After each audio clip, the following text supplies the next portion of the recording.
Paano kung ang sikreto para maibalik ang sigla dyan sa baba at sa buong katawan ang mismong bagay na pinoproblema ng karamihan sa ating mga kababaihang may edad na ay hindi isang cream, isang pamamaraan o isang bagay na mahal? Paano kung ito ay isang malamig na baso lamang ng isang simpleng inumin na marahil ay hindi mo pinapansin sa buong buhay mo? At paano kung magsisimula itong gumana sa loob lamang ng 7 minuto? Hindi po ito haka-haka. Ito ang ipinapakita ngayon ng mga bagong pag-aaral at ang mga resulta nito ay gumugulat sa mundo ng medisina at nagpapanumbalik ng pag-asa para sa libu-libong kababaihan na higit sa 10 taong gulang na inakala na tapos na ang kanilang pinakamagagandang taon. Kumusta po? Ako si Dr. Mila De La Paz, isang manggagamot na dalubhasa sa pangangalaga sa mga nakatatanda. Sa loob ng mahigit 30 taon, inilaan ko ang aking karera sa pagtulong sa mga kababaihan na muling makuha ang kanilang kumpiyansa, lakas at sigla nang hindi umaasa sa mga hindi kinakailangang gamot. Nakipagtulungan ako sa mga guro, mga lola at mga pangkaraniwang babae mula sa iba't ibang lugar tulad ng Cebu at Maynila na naniwalang sumuko na ang kanilang mga katawan hanggang sa matuklasan nila ang katotohanan. Karamihan sa mga tao ay umiiwas sa matatamis na inumin, nag-aalala sa pagtaas ng blood sugar o iba pang komplikasyon sa kalusugan. Pero paano kung sabihin ko sa inyo na ang partikular na malamig na inumin na ito ay hindi lamang nakakatulong sa sirkulasyon, kundi nakakapagpalakas din ng masiglang daloy ng dugo sa iyong balat at mga dulo ng katawan sa loob lamang ng ilang minuto. Iyan ang kapangyarihan ng kalikasan kapag isinama sa simpleng agham. Walang mga nakatagong sangkap, walang komplikadong formula, 2 sangkap lamang na magkatugmang gumagana sa natural na ritmo ng iyong katawan. Ngayon, ibubunyag ko kung paano eksaktong gawin ang inuming ito, kung bakit ito napakabilis gumana, at kung ano ang napapansin ng mga totoong kababaihan sa loob lamang ng 7 araw ng pagsubok nito. Pag-uusapan natin kung paano ito isabay sa mga simpleng gawi upang maparami ang epekto nito at kung bakit ang iyong edad ay hindi dahilan para sumuko, kundi ang perpektong dahilan para magsimula ngayon. Patuloy lang po sa panonood. Ang sandaling maaaring magpabago sa iyong mga umaga ay maaaring 1 baso na lang ang layo. Bago tayo magpatuloy, kung hindi ka pa nakasubscribe ngayon, na ang perpektong oras para gawin ito, lalo na kung naghahanap ka ng simple at natural na mga paraan upang palakasin ang iyong lakas, sirkulasyon at kumpiyansa pagkatapos ng edad 60.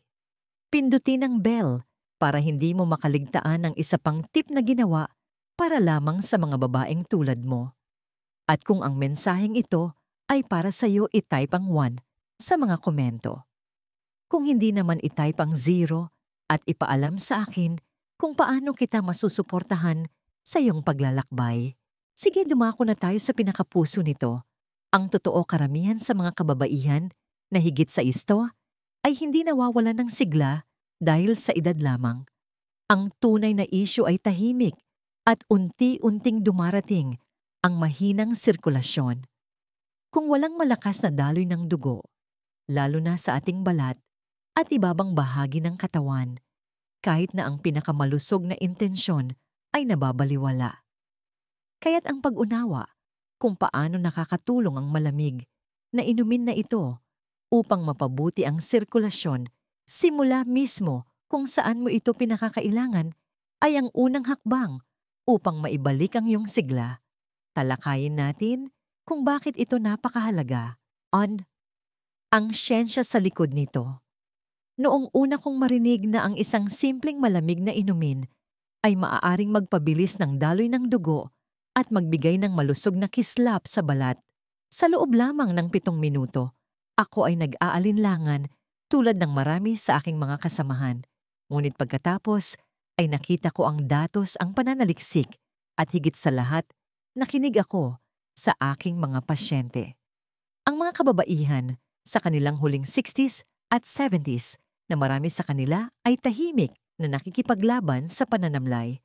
At pagkapagod ay nagsimulang mag-ulat ng mga hindi inaasahang pagbuti. Hindi pagkatapos ng ilang linggo, kundi ilang araw pa lang. Minsan sa loob pa nga ng unang mini-minuto, pagkatapos ubusin ang kanilang baso. Ang inumin mismo ay napakasimple pinalamig na tubig ng nyug buko juice at ilang sariwang dahon ng mint. Iyon lang. Ngunit kapag pinagsama ang dalawang sangkap na ito, ay nagdudulot ng isang bagay na makapangyarihan. Ang tubig ng nyog ay likas na mayaman sa potassium at magnesium, dalawang mineral na mahalaga para sa pag-relax ng mga ugat at pagtataguyod ng malusog na daloy ng dugo. Hindi lang iyon, ito ay nakaka-hydrate sa paraang hindi kayang pantayan ng karamihan sa mga matatamis na inumin na tumutulong sa katawan na muling balansehin ang mga likido at electrolytes nang hindi nagdudulot ng pagtaas ng asukal. Sunod naman ang mint. Ang sariwang mint ay naglalaman ng mga natural na compound na nagpapabawas ng pamamaga, nagpapakalma sa sistema ng pagtunaw at sumusuporta sa daloy ng dugo. Ngunit higit pa riyan, lumilikha ito ng epektong pampalamig sa katawan na nagtitrigger ng natural na physiological response. Kapag umiinom tayo ng isang bagay na malamig, itinutulak ng katawan ang dugo patungo sa mahahalagang organo upang i-regulate ang temperatura. Kasama ng mga sustansya sa tubig ng nyog, ang muling pagdirekta ng dugo na ito ay nagsisimulang pasiglahin ang daloy sa mga lugar na maaring matagal nang nanghihina o mukhang maputla. Ito ay hindi tungkol sa mga himala. Ito ay tungkol sa pagbibigay sa iyong katawan ng tamang kondisyon upang tumugon sa paraang nararapat. Ang isang malamig na inumin na ginawa ng may intensyon at iniinom araw-araw ay maaring lumikha ng isang sandali ng kalmado kalinawan at koneksyon hindi lamang pisikal kundi pati na rin emosyonal, at sinusuportahan na ngayon ng siyensya ang matagal nang alam ng mga tradisyonal na kultura. Madalas na ibinibigay ng kalikasan ang ating kailangan kung handa tayong magbigay pansin. Ngunit heto ang tunay na ikinagulat ko. Hindi lang ito gumagana, kundi kung gaano ito kabilis gumana.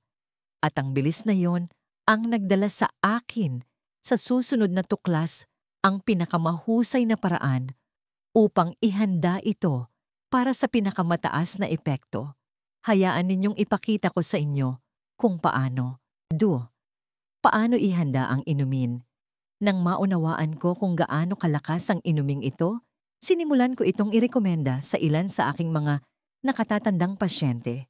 Sila ay mga kababaihan sa kanilang huling 60s at unang 70s, mga babaeng tahimik na tinanggap na ang mga araw ng kanilang makikinang na balat at masiglang enerhiya ay maaaring tapos na. At alam niyo ba, ang itsura sa kanilang mga mukha pagkatapos lamang ng ilang araw ng pagsubok nito ay nagsabi sa akin ng lahat ng kailangan kong malaman. Isang babae, si Aling Barbara, 73, ang nagsabi sa akin, "Doc, wala akong binago. Sinimulan ko lang inumin yung malamig na baso sa umaga at parang may nabuhay ulit sa akin." Kaya heto kung paano ito gawin. Walang magarbong sangkap, walang komplikadong paghahanda, walang gamit sa kusina. Isang simpleng routine lang na wala pang isang minuto, ngunit makakatulong sa iyong maramdaman na ibang-iba ka sa buong araw. Magsimula sa 1 hanggang 100 tataman na hanggang 8 na onsa ng purong tubig ng niyog na walang halong asukal o pampalasa, purong buko juice lang. Ibuhos ito sa isang baso at magdagdag ng 3 o 4 na sariwang dahon ng mint. Dahan-dahang dikdikin ang mga dahon gamit ang likod ng isang kutsara upang mailabas ang katas nito. Diyan nagsisimula ang mahika. Kailangang manuot ang mint sa likido upang matrigger ang buong epekto ng pampalamig at pampasigla ng sirkulasyon. Ilagay ang baso sa refrigerator at palamigin ito ng hindi bababa sa 10 minuto. Ang ilan sa aking mga pasyente ay inihahanda ito kinagabihan at iniiwan sa ref magdamag.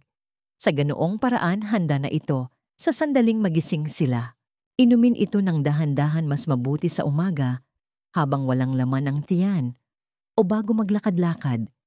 Huwag itong lagukin. Hayaan ang iyong katawan na sipsipin ito ng may intensyon. Ang maliit na gawaing ito ng pag-aalaga sa sarili ay nagpapadala ng mensahe sa iyong katawan. Pinapansin mo pa rin ito, nagmamalasakit ka pa rin at kasali ka pa rin sa laro. Ngunit heto kung saan ito nagiging mas interesante. Bakit napakabilis gumana ng simpleng inuming ito? Ano ang nangyayari sa loob ng iyong katawan sa unang 7 minuto na yon na nagdudulot ng ganoong kalaking pagkakaiba? Iyan ang ating tutuklasin sa susunod. At kapag naunawaan mo na ang mekanismong yon, hindi mo natitingnan ang mga malamig na inumin o ang iyong sirkulasyon sa parehong paraan muli. 3. Bakit ito mabilis gumana? Magiging tapat ako sa inyo? Noong una kong makita kung gaano kabilis makagawa ng pagbabago ang inuming ito, kahit ako ay nagulat. Bilang isang doktor, sanay akong asahan ang unti-unting pagbuti sa loob ng mga linggo, minsan mga buwan. Ngunit ito, nakakakita kami ng mga pagbabago sa loob ng ilang minuto. Nagdulot ito ng tanong, bakit ito gumagana ng napakabilis? Lalo na para sa mga nakatatandang kababaihan na matagal nang nahihirapan sa mabagal na sirkulasyon. Ang sagot ay nakasalalay sa tugon ng katawan sa lamig, kasama ng mga mahahalagang sustansya. Kapag umiinom ka ng isang bagay na nagyayelo agad, na isinasa aktibo ng iyong katawan ang isang mekanismo na tinatawag na vasoconstriction, ang paninikip ng mga ugat upang mapanatili ang temperatura ng katawan. Ngunit pagkaraan ng ilang sandali, bumabawi ito sa pamamagitan ng vasodilation, ang pagluwag ng mga ugat upang maibalik ang daloy at balanse. Ang epektong ito ng pagbawi ay napakalakas at kapag isinama sa potassium at magnesium mula sa tubig ng niyog, lumilikha ito ng perpektong sitwasyon para sa mas mabilis na daloy ng dugo. Ang potassium particular ay tumutulong sa pag-regulate ng balanse ng likido at pagbubukas ng mga ugat na nagpapahintulot sa mas maraming dugong mayaman sa oxygen na maabot ang mga lugar na maaaring napabayaan sa paglipas ng panahon tulad ng maliliit na ugat na nagbibigay buhay sa iyong balat. Ang magnesium naman ay tumutulong sa pag-relax ng mga kalamnan at pagbabawas ng pamamaga sa mga dingding ng ugat na ginagawang mas makinis at mas mahusay ang sirkulasyon. Ang mint ay tumutulong na palamigin ang katawan sa loob, pakalmahin ang sistema ng pagtunaw, at pagandahin ang pagbabago sa temperatura ng katawan na nagpapadala ng dugo kung saan ito pinakakailangan. Ang maganda sa prosesong ito ay kung gaano ito kanatural. Walang kemikal na pampasigla, walang artipisyal na pagtaas. Ang iyong katawan lamang ang tumutugon sa mga tamang senyales. Nakita ko itong gumana sa mga kababaihan na halos sumuko na. Isang pasyente edad 70 ang nagsabi sa akin, para kang nagsindi ng ilaw na akala ko'y pundido na maraming taon na ang nakalipas. Ang ganoong uri ng karanasan ay hindi bihira. Ito ay nagiging pangkaraniwan. At sinasabi nito sa atin na mayroon tayong hindi pinapansin na simple, ngunit makapangyarihan sa lahat ng panahong ito. Dadalhin tayo nito sa isang tanong na madalas kong marinig. Anong uri ng mga totoong resulta ang maaari kong asahan kung gagawin ko ito araw-araw? Ang sagot ay nakapagpapasigla at nakakagulat na tiyak. Hayaan ninyong ipakita ko kung ano ang maaaring magsimulang mangyari sa loob lamang ng 7 araw. 4. Ano ang aasahan sa loob ng 1 araw? Lagi kong sinasabi sa aking mga pasyente, huwag umasa ng himala sa isang gabi. Ngunit bigyang pansin kung paano tumutugon ang inyong katawan sa susunod na 7 araw. Dahil kapag patuloy mo itong pinapakain ng isang bagay na sumusuporta sa sirkulasyon, hydration at paggana ng selula, ang iyong katawan ay hindi lamang tumutugon. Nagsisimula itong alalahanin kung paano ito dapat maramdaman. At sa maraming kaso, ang alaala na yon ay bumabalik ng mas mabilis kaysa sa iyong inaakala. Sa bandang ikalawa o ikatlong araw, ilang kababaihan ang nag-uulat ng mas malusog na kulay sa kanilang mga pisngi sa umaga. Hindi isang pamumula, kundi isang banayad na kislap na nagsasabing bumubuti ang sirkulasyon. Ang iba naman ay nagsasabing mas alerto sila at hindi gaanong namamaga sa buong araw. Isang babae, si Nanay Susan, na 68 taong gulang, ang nagsabi sa akin, "Hindi lang ang lakas ko, mas gumaan ang pakiramdam ko sa aking mga paa. Mas matatag na parang mas marami akong reserba."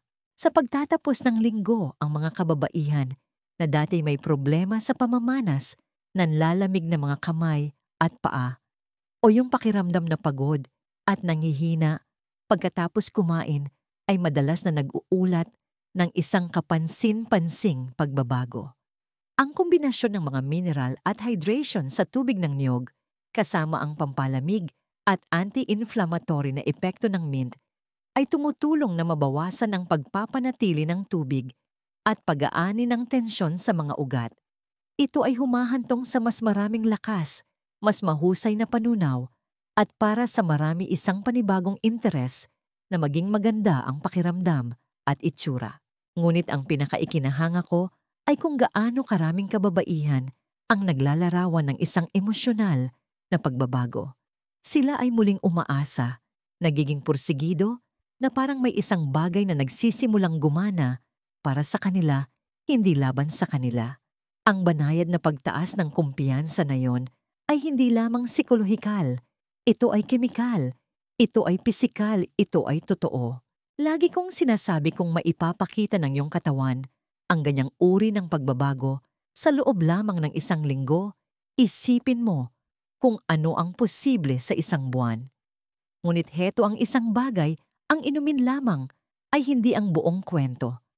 May mga simpleng gawi na maaari mong idagdag na nagpaparami ng epekto nito at hindi ito nangangailangan ng mas maraming oras, pagsisikap o pera. Sa katunayan, maaaring ginagawa mo na ang mga ito nang hindi mo namamalayan ang kanilang kapangyarihan. Hayaan ninyong ipakita ko kung paano ito gawing isang kompletong routine sa umaga na tahimik, ngunit epektibong gumagana para sa iyo. Mipo, ang emosyonal na epekto. Mahigit 3 dekada na akong nakikipagtulungan sa mga kababaihan na bihirang magsalita tungkol sa kanilang tunay na nararamdaman, hindi pisikal kundi emosyonal. Sa likod ng mga resulta ng laboratorio, mga bone density scan at mga gamot, madalas mayroong tahimik na sakit ang pakiramdam na hindi na konektado sa sarili sa iyong kapareha, sa bersyon mo na dati masigla, kaakit-akit at may kontrol. At may natutunan akong makapangyarihan sa paglipas ng mga taon kapag nagsimulang maramdaman ng isang babae na gumagana muli ang kanyang katawan. Kahit sa maliliit na paraan, may mas malalim na nagsisimulang gumaling. Ang inuming ito ay maaaring mukhang isang baso lang ng malamig na tubig ng niyog na may mint. Ngunit para sa marami sa aking mga pasyente, ito ay higit pa roon.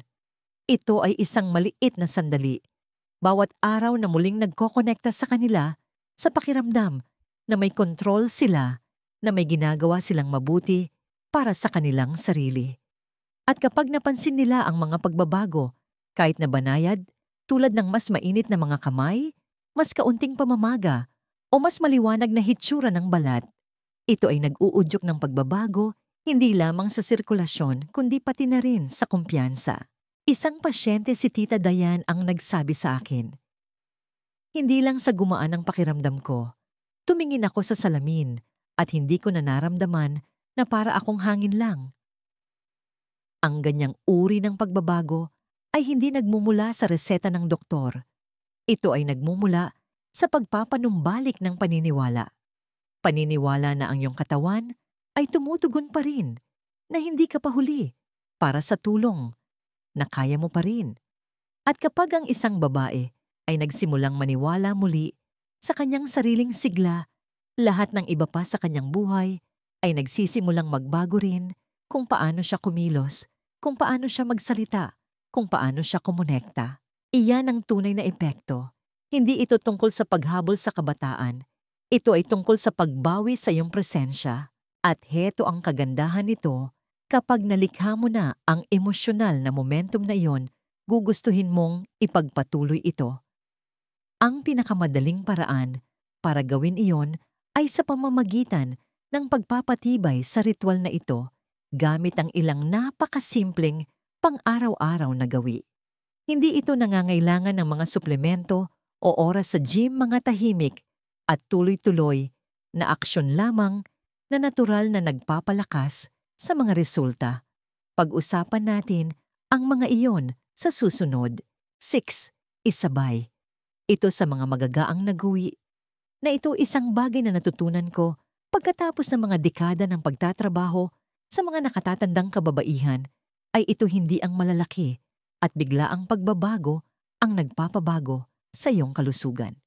Ito ay ang maliliit at paulit-ulit na gawi na ginagawa ng may pag-iingat. Ang inuming ito gaano man kalakas ay nagiging mas epektibo kapag isinabay sa ilang simpleng pang-araw-araw na gawain na hindi parang trabaho.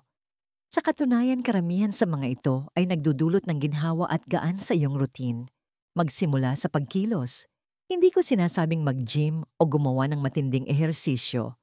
Ang isang 10 minutong paglalakad sa umaga pagkatapos mismo ng iyong inumin ay madalas na sapat upang pasiglahin ang sirkulasyon, i-activate ang mga kalamnan at bigyan ng iyong cardiovascular system ng banayad na tulak na kailangan nito. Ang ilang kababaihan ay mas gusto ang magagaang na stretching sa tabi ng bintana o kahit na banayad na pagtaas ng binti habang nakaupo. Ang punto ay ang pagkilos ang nagsasabi sa iyong dugo kung saan pupunta at ang inumin ang nagbibigay dito ng gasolina para makarating doon. Susunod, kumain ng maliit na merienda na mayaman sa protina, mga 15 sa 20 minuto pagkatapos ng iyong inumin.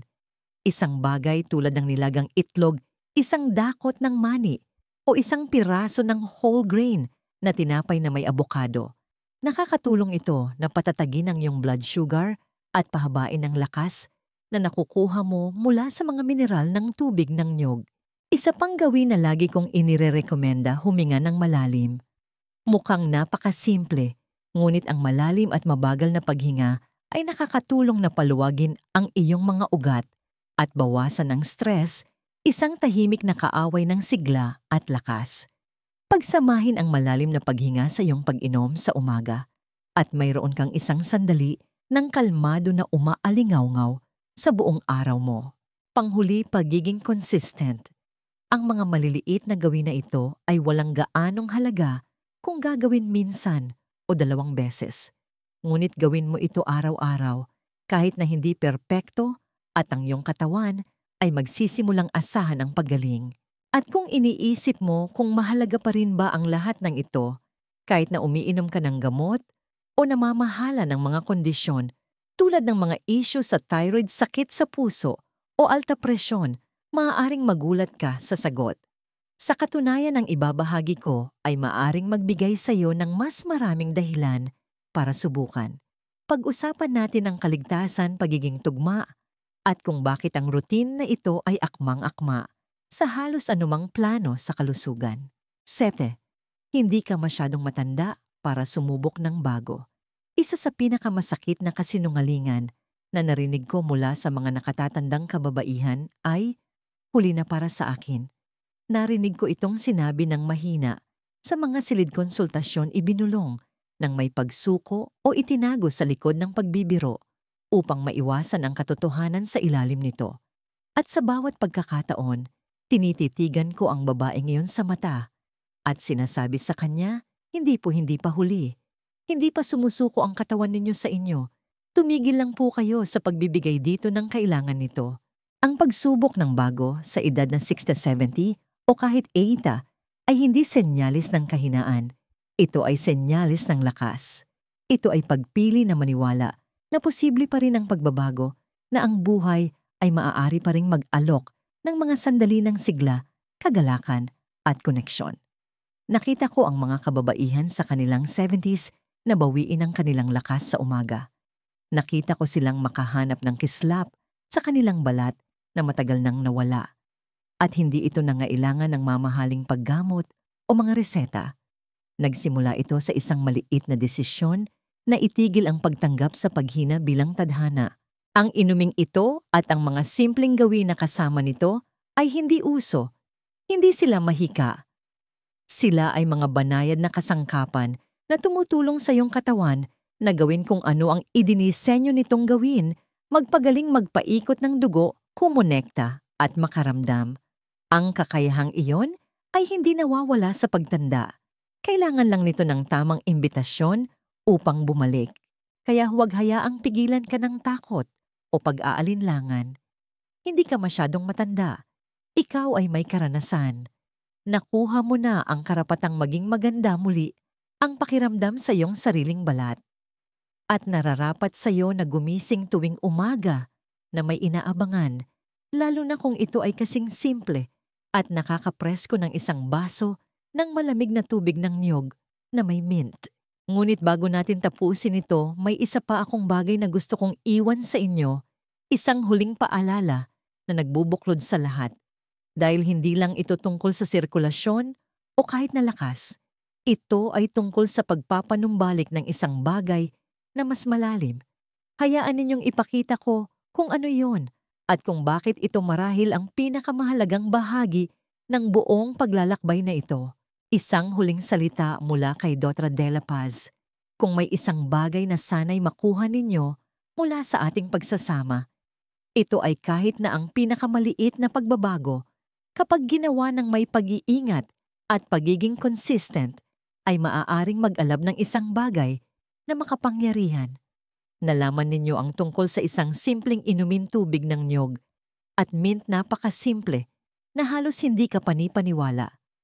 Ngunit ipinapakita sa atin ng siyensya kung bakit ito gumagana ang mga mineral, ang hydration, ang natural na epektong pampalamig, at kung paano ito lahat nagsasama-sama upang mapabuti ang daloy ng dugo, lalo na kung saan marami sa atin ang pinakakailangan nito. At nakita ninyo kung gaano kabilis ito maaring kumilos. Ang 7 minuto ay hindi gimik. Iyan ay ang iyong katawan na tumutugon kapag binigyan ng tamang senyales. Ngunit hindi ito hihinto doon. Ito ay tungkol sa mga gawi na nakapalibot dito, isang banayad na paglalakad, isang maliit na merienda na mayaman sa protina, ilang malalim na paghinga.